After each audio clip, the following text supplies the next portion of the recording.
नमस्कार दोस्तों, आप सबका मेरे YouTube चैनल पर बहुत बहुत स्वागत है। आज यूजीसी नेट में पेपर 1 में पहली क्लास है एजुकेशन एंड टीचिंग। तो थोड़ा बहुत हम लोग एजुकेशन एंड टीचिंग के बारे में स्टडी कर लेंगे, समझ लेंगे कि क्या होता है एजुकेशन या शिक्षण में। हम ये बात करेंगे कि उसकी अवधारणाएँ क्या हैं, उद्देश्य क्या हैं तथा शिक्षण का स्तर क्या है। तो सबसे पहले हम ये जान लेते हैं शिक्षा और शिक्षण, इनके बारे में जान लेते हैं। शिक्षण का मूल अर्थ आप सबको पता है, शिक्षा प्रदान करना।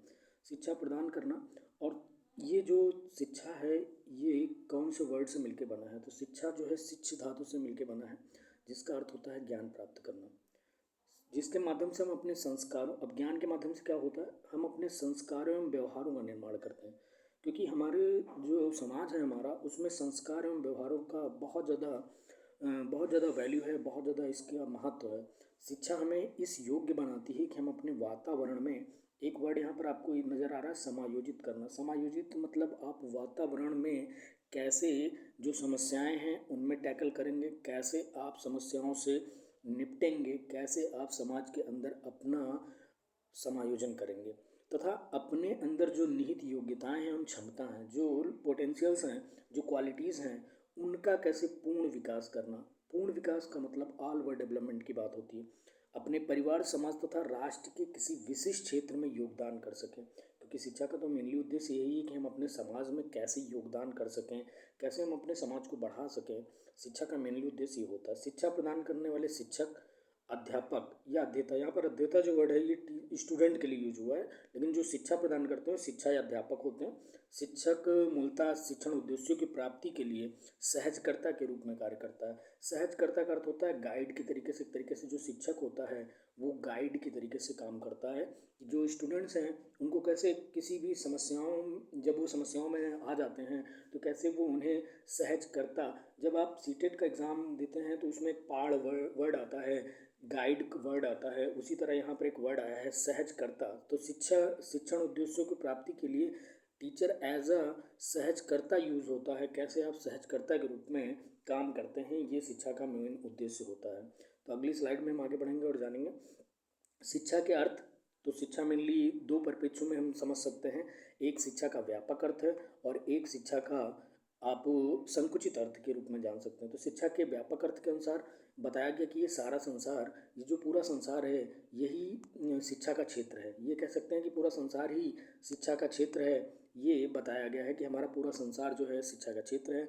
शिक्षा का उद्देश्य मानव व्यक्तित्व का सर्वांगीण विकास।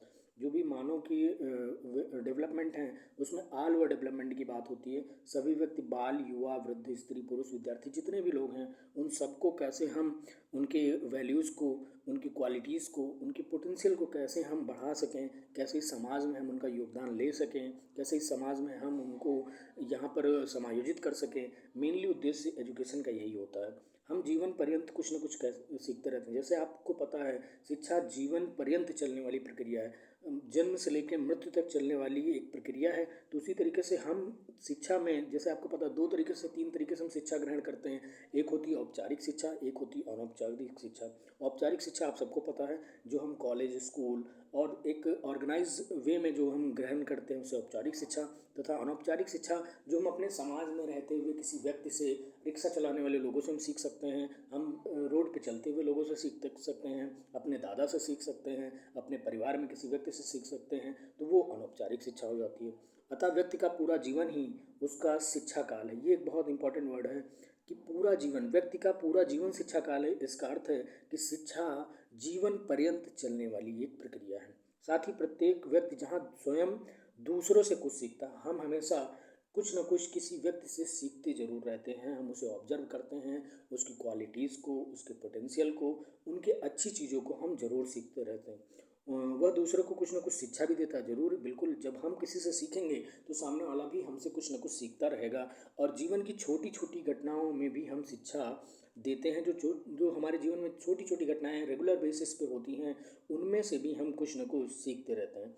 अब ये तो व्यापक अर्थ हो गया, लेकिन अब हम जब शिक्षा के संकुचित अर्थ के अनुसार बात करें तो शिक्षा केवल शिक्षण संस्थानों में दी जाती है। ये औपचारिक शिक्षा की बात हो रही है।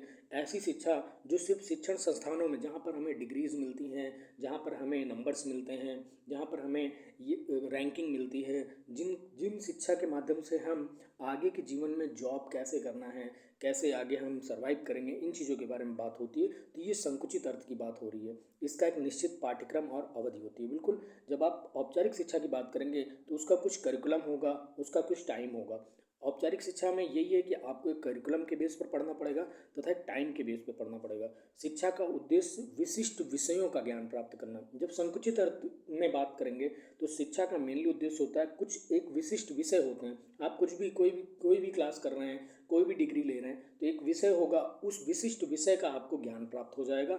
ये आपके संकुचित अर्थ की बात होती है, जिसका मूल्यांकन होता है। अब जब आप शिक्षा ग्रहण करेंगे तो आपका मूल्यांकन होगा। मूल्यांकन के हिसाब से आपको रैंकिंग मिलेगी, आपको नंबर्स मिलेंगे, मानक मिलेगी, उपाधि मिलेगी और प्रमाण पत्र मिलते हैं। तो ये संकुचित अर्थ में यानी ये औपचारिक शिक्षा की बात हो रही है। शिक्षा कहीं ना कहीं कक्षा कक्ष और पाठ्य पुस्तकों तक ही सॉरी सीमित रह जाती है। तो जब इस तरह की शिक्षा की बात होगी तो वह शिक्षा आपके पाठ्य पुस्तक और कक्षा कक्ष तक ही सीमित रह जाएगी।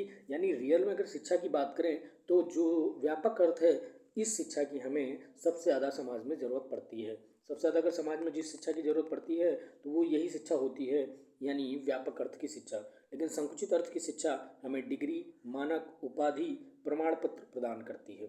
नेक्स्ट स्लाइड में हम देखते हैं, हम कुछ परिभाषाओं की बात करते हैं, पहलुओं की बात करते हैं। तो विशेष तरीके से कई बार नेट में आपको ये पूछ लिया जाता है, ऐसे लाइंस दे दिए जाते हैं और कहा जाता है कि ये सही है या गलत, सही और गलत बताना रहता है। शिक्षण मूलतः एक बौद्धिक गतिविधि है, बिल्कुल इंटेलेक्चुअल एक डेवलपमेंट है, कहीं ना कहीं बौद्धिक गतिविधि है, इंटेलेक्चुअल एक्टिविटी है। शिक्षण मूलतः एक बौद्धिक गतिविधि है, बिल्कुल इस बात से बिल्कुल हम एग्री करते हैं। शिक्षण के दो मूलभूत प्रतिरूप हैं। टीचिंग मॉडल्स की बात हो रही है, जिसमें प्रशिक्षक केंद्रित एवं शिक्षक केंद्रित बात हो रही है। जब टीचिंग अप्रोच की बात होती है, टीचिंग मॉडल्स की बात होती है, तो हम जानते हैं कि तीन तरीके के मॉडल्स हमें बहुत ज़्यादा ज़रूरत पड़ती है। एक होती है टीचर सेंटर्ड एजुकेशन, एक होता है स्टूडेंट सेंटर्ड एजुकेशन।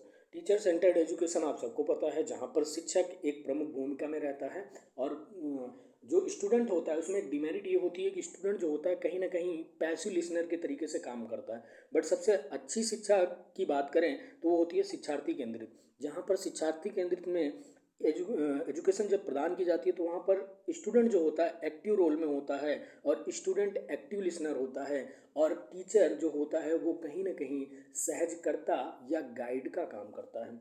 एक यहाँ पर एक और बात आई है, शिक्षण के विभिन्न स्तर हैं। जब बात यह आएगी शिक्षण के विभिन्न स्तर हैं तो आपको ये जान लेना बहुत ज़रूरी है कि शिक्षण के विभिन्न स्तर वो कौन कौन से हैं। सबसे पहले हम ये जान लेते हैं शिक्षण के विभिन्न स्तर कौन कौन से हैं।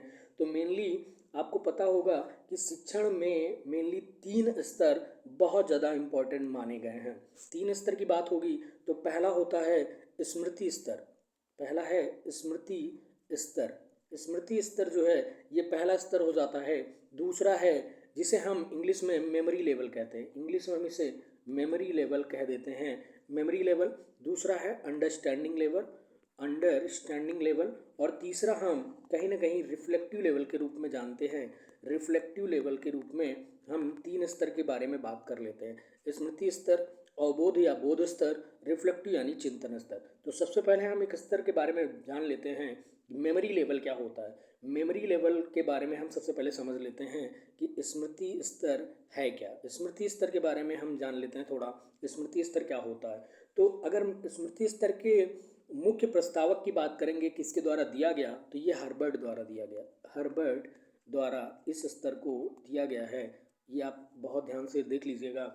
और मेमोरी लेवल नाम से ही पता चलता है कहीं ना कहीं चीज़ों को मेमोरी करने का, रोट करने का, कंठस्थ करने का, याद करने का मेन काम है। तो ये कहीं ना कहीं प्राइमरी लेवल का स्तर मान सकते हैं। स्मृति प्राइमरी लेवल का स्तर हो जाता है और ये तथ्यों को कंठस्थ और अभ्यास करने के लिए प्रेरित करता है। ये 2 वर्ड आप बहुत अच्छे से याद कर लें, कंठस्थ यानी रोट करना उनको, और अभ्यास यानी प्रैक्टिस करना।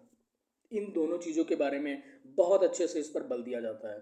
कहीं ना कहीं शिक्षण अधिगम प्रक्रिया मूलतः उद्दीपन प्रतिक्रिया स्टिमुलस रिस्पॉन्स मानी जाती है। यानी कहीं ना कहीं एसआर पर बेस्ड होता है, स्टिमुलस रिस्पॉन्स पर बेस्ड होता है। सीखने की तीव्रता, प्रतिधारण की स्थिरता, वांछनीय तथ्यों को फिर से अभिन्न स्तर पर लेकर आना उच्च स्मृति के मुख्य लक्षण माने जाते हैं। कहीं ना कहीं इस पर आपको ये ध्यान देना है कि इन चीज़ों के बारे में बहुत ज़्यादा प्रबलता दी जाती है।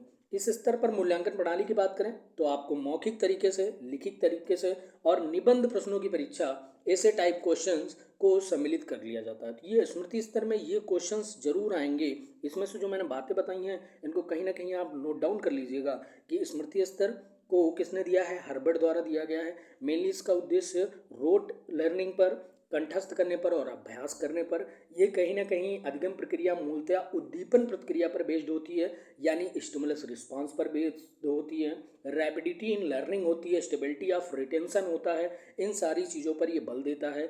मूल्यांकन की प्रणाली में मौखिक, लिखित और निबंध प्रश्नों को यूज किया जाता है। तो ये हमारा पहला स्तर हो जाता है, स्मृति स्तर। और दूसरे स्तर की बात करेंगे अवबोध स्तर या ग्रहण शक्ति स्तर भी इसे बोलते हैं। तो इसे हम बोल देंगे अंडरस्टैंडिंग लेवल जो इसका सेकंड लेवल है वो अंडरस्टैंडिंग लेवल हो जाएगा। अंडरस्टैंडिंग लेवल को मॉरिसन द्वारा दिया गया, मॉरिसन द्वारा इसे दिया गया है।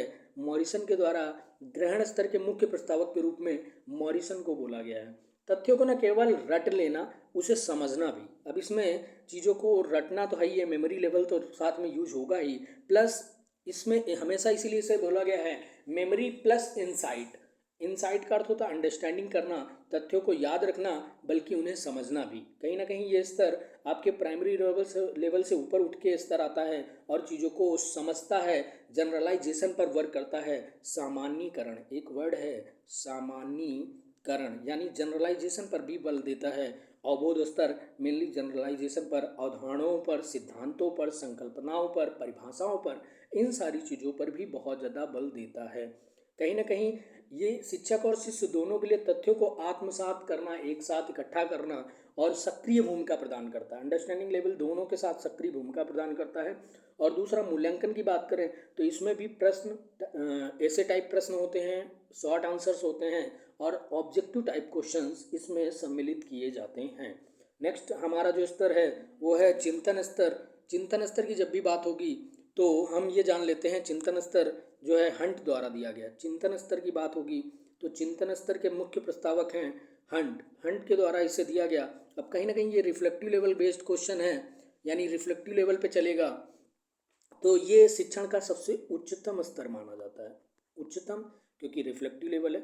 बच्चा जब रिफ्लेक्ट करने लगे, यानी किसी चीज़ को देखते ही उस पर प्रतिक्रिया देने लगे, तो उस स्तर को रिफ्लेक्टिव स्तर माना जाता है। स्मृति स्तर एवं ग्रहण शक्ति स्तर इन दोनों के आधार होते हैं, यानी इस स्तर पर आप तभी पहुंच सकते हैं जब आप वो दो स्तर को क्रॉस करके आए। Memory level and understanding level को जब आप क्रॉस कर चुके होते हैं तब आप जिस लेवल पर पहुंचते हैं वो स्तर होता है रिफ्लेक्टिव स्तर।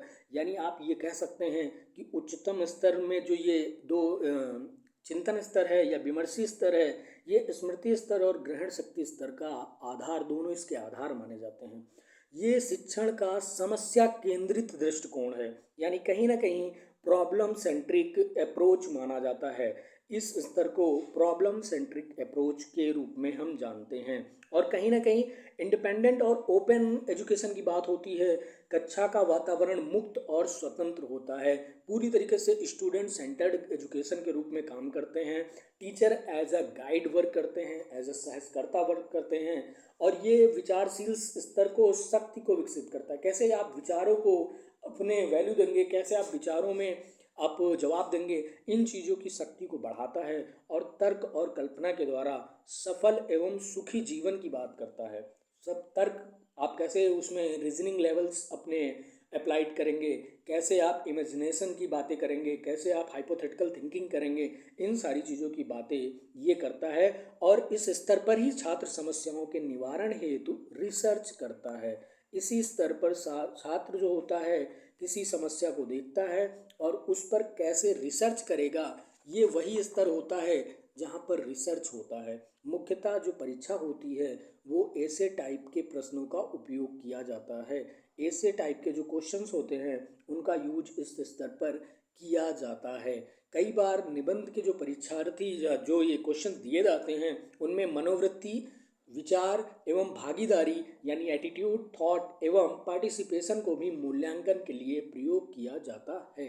कहीं ना कहीं इस स्तर पर आप ये समझ लीजिए कि उच्चतम स्तर है, तो ये दोनों स्तर को अप्लाइड करते हुए इस स्तर को बनाया गया है। तो मैं आशा करता हूँ कि आपको ये तीनों स्तर बहुत अच्छे से समझ आ गए होंगे, जिनमें हम एक बार ये जान लेते हैं कि ये तीन स्तर होते हैं: memory, understanding and reflective. Memory primary स्तर का है, और उसके जैसे ही आगे हम बढ़ते हैं, जब छात्र आगे बढ़ता है तो जो स्तर आ जाता है वो अंडरस्टैंडिंग, तथा इसके बाद जो उच्चतम स्तर होता है उसे हम रिफ्लेक्टिव लेवल यानी चिंतन स्तर के रूप में जानते हैं। तो मैं आशा करता हूँ कि आज की क्लास में आपको काफ़ी कुछ समझ आ गया होगा। बाकी नेक्स्ट क्लासेस में हम लोग सिलेबस एंड करिकुलम के बारे में, qualities of good teacher and qualities of good student, इनके सब के बारे में नेट के सिलेबस के हिसाब से ही आगे की क्लास हम लोग कर लेंगे। तो आज के लिए बस इतना ही। बहुत बहुत धन्यवाद।